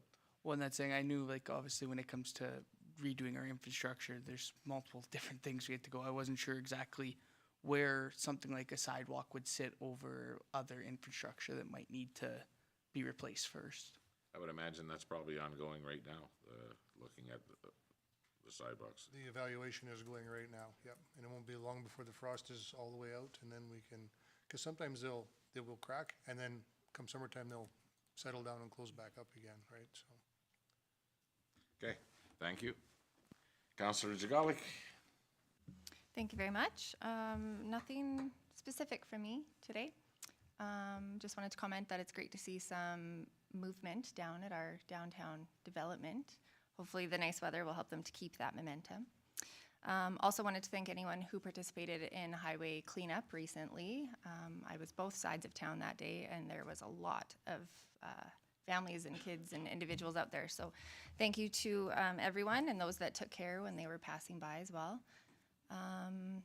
Other than that, it's Mother's Day this weekend, so anyone going to be celebrating that, there's lots going on in our community and in the region, so be sure to look and see what's going on and take part, and have a great weekend. That's it. Okay, thank you. Councillor Brajak. Thank you, Your Worship. Just a few things. It was great to see the street sweeper out a few weeks ago, only to have to put the brakes on and maybe have thought about taking the snow removal equipment out again, but luckily the snow dissipated in a few days, so great to see a little bit of more spring-like weather. Just want to take this opportunity also to recognize the Rotary, Vegreville Rotary, sorry, not the Rotary Park, but the Rotary Committee, who will be celebrating their 75th anniversary with the celebration on this coming Thursday, May 7th. Your Worship will be signing a proclamation on May 7th, and all community members are invited to attend a barbecue over at the Rotary Rendezvous Park. That's on 50th Street and 50th Avenue. There'll be hot dogs and all kind of celebrations to recognize the involvement of many, many volunteers over the years with the Rotary organization. So thank you, and that's about all I have for today. Thank you. Yeah, if you get a chance, come out to recognize a lot of good work's been done in our community by the Rotary Club. Councillor Riddick. I have a few things. I want to say thank you to our staff and to council's current and former for preparing us for some of the work that we're doing for FCM study tour coming up. It was a pleasure to be able to take a look at the community from a visitor's eyes and be able to see some of those improvements, like the wayfinding signage throughout the community. So really appreciate all the extra work that people are doing for the upcoming FCM study tour. So thank you to everybody for doing that. Homestead Lodge is having Mother's Day tea this Saturday morning. So some of you may get an invite from family members or friends that are residents there. Look forward to being there to help serve tea with my colleague over here and help those residents enjoy celebration.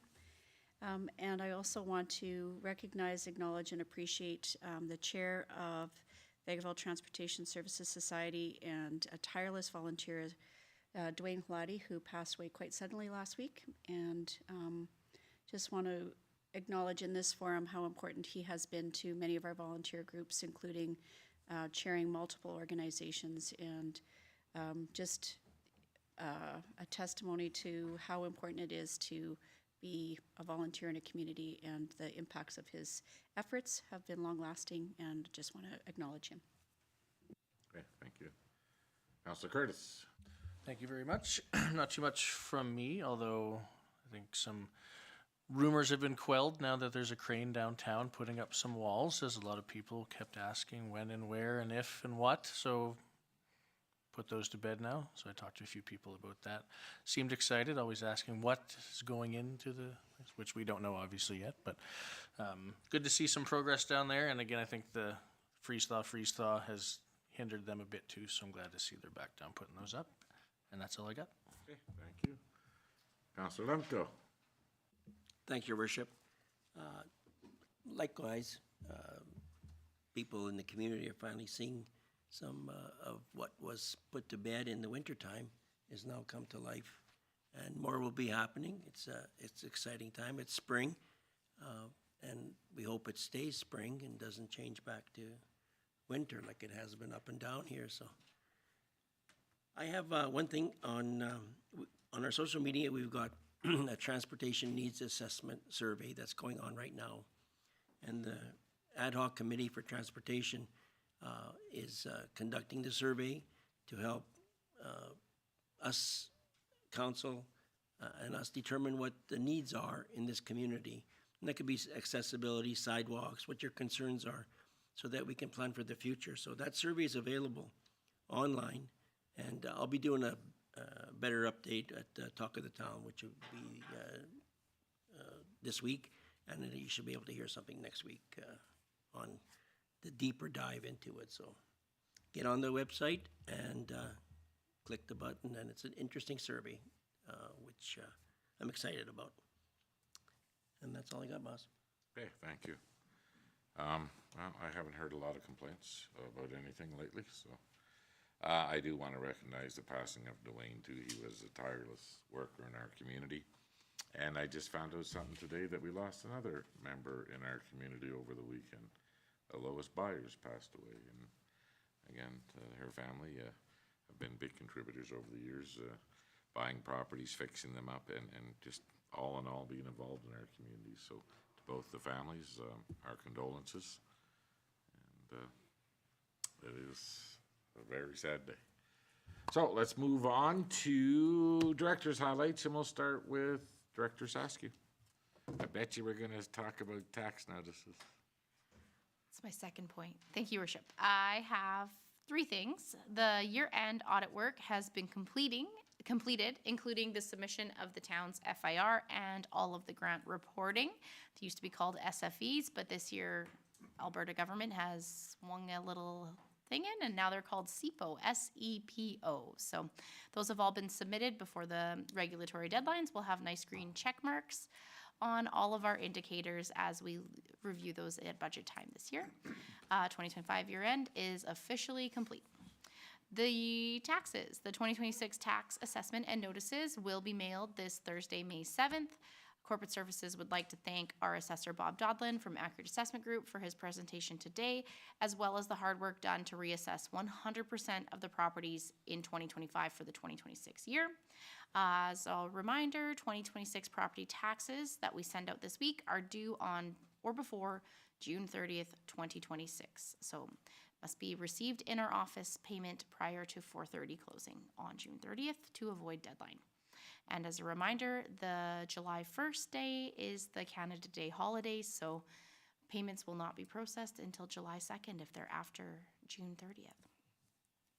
Also, request for proposal for our new ERP solution closed on April 30th. We've had several submissions, and we are in the process of evaluating and awarding the contract in the coming weeks for our changeover for Diamond. That's a big project.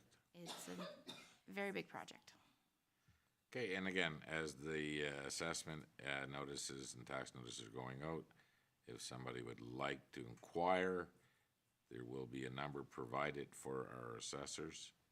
Yes. So actually, Bob contradicted himself. So in the most recent discussions that I had with him, he had noted to contact our office, and then we would put them in touch with the assessors, and that the assessors would call them back. So that is what is detailed on the back of our assessment. So there's details going into, like, you are able to look at comparables and see exactly how you fall on the spectrum of assessment. And it is noted to ratepayers to please call our office if you have questions or concerns. We will put you in touch with the assessor, and then they will take care of walking you through how exactly they did the assessment, as they are independent from us. So we are not able to influence their decisions. They make it based on their professional judgment and their business model. So us as the town have no influence on how they appraise the properties. So on the back of the notice, it does say, please contact our office if you have questions or concerns. We'll put you in touch with the assessor, and then the assessor will walk you through the process. Prior to doing a complaint, they recommend to touch base with the assessor. Okay, excellent. Thank you. Thank you. Any questions for Director Sasky? Seeing none, let's move on to Director Lefebvre. Thank you, Worship. As you remember, a few years ago, we did received a grant from the Watershed Resiliency and Restoration Program. That was the wattle fencing project at the cemetery when the bank was washing away. We did make application again last fall for the program, as there's another area farther down that is giving us some trouble. And it says, thank you for your 25-26 application to the Watershed Resiliency and Restoration Program. The WRRP Review Committee carefully assessed the merits of all submissions, and we regret to inform you that your project was not selected for funding. While WRRP funded many impactful projects over its duration, Alberta's approach to flood and drought mitigation has evolved, and a decision has been made to conclude the WRRP program. So that program is finished. So they did provide some other options for us, drought and flood protection program, ecosystem services grant programs that we can apply for, and there was a wetland replacement program. The only one that works for us is the drought and flood protection program, as our project qualifies, and the application will be done this fall. We'll apply for next year again. So we'll monitor the bank at the cemetery because it's also starting to encroach onto some sites. So we're hopeful that will qualify in the next spring. The business license that are out there, we are down to 9 retail businesses in our community that are resident businesses that have not paid their business license after multiple information being sent, emails, trying to get a hold of them as best we can. So their business license now, as we're into May, are obviously inactive. They've been revoked, and bylaws been out once to visit them, and I think now, unfortunately, be the next step, which could be fines. So we need those payments in. We needed them in long ago. So, and these, of course, are ones that we chase every year. So that'll be our next move. I conclude my report. Okay, thank you very much. Any questions for Director Lefebvre? Do we have to do any shoring up on the riverbank, temporary or anything, or we'll be fine? Well, no, the river is backing back down again. We'll go have another look. Okay, well, it's too bad. That last program, that grant funding we received and the work that was done was, I think we got a really nice compliment from the province or an award or something out of it. Yep. Yeah, it was a good project. Okay, CAO highlights. All right, thank you, Your Worship. Just a few things. So on Friday, May 1st, along with Councillor Curtis, we were, myself and him were invited by Staff Sergeant Folk to go meet the RCMP Commissioner, Mike Dahim, when he visited the Vegreville Detachment. So he is the Commissioner of the RCMP, so the National Commissioner. He was on a tour of different detachments, and he happened, one of the reasons he was around was to attend the regimental dinner in Two Hills the night before. So it was very nice to meet him, and it was a very interesting meeting to sit in on. I also, last week, announced the first phase of our reorganization. So we've combined the Legislative Services and Protective Services departments to create one department, which is now the Legislative and Protective Services. So I would like to congratulate Leslie Kucharawe on her promotion as manager of this new department. Leslie will be managing legislative services, municipal enforcement, fire, and health and safety.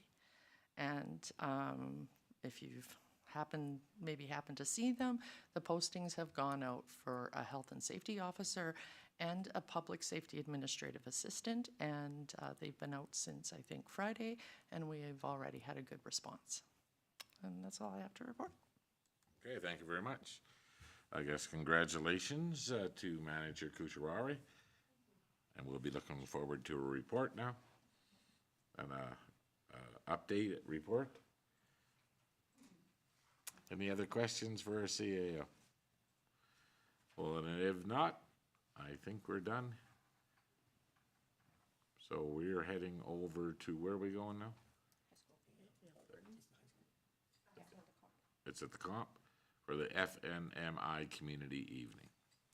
Okay, so there's no other business of council. I adjourn this meeting at 5:03.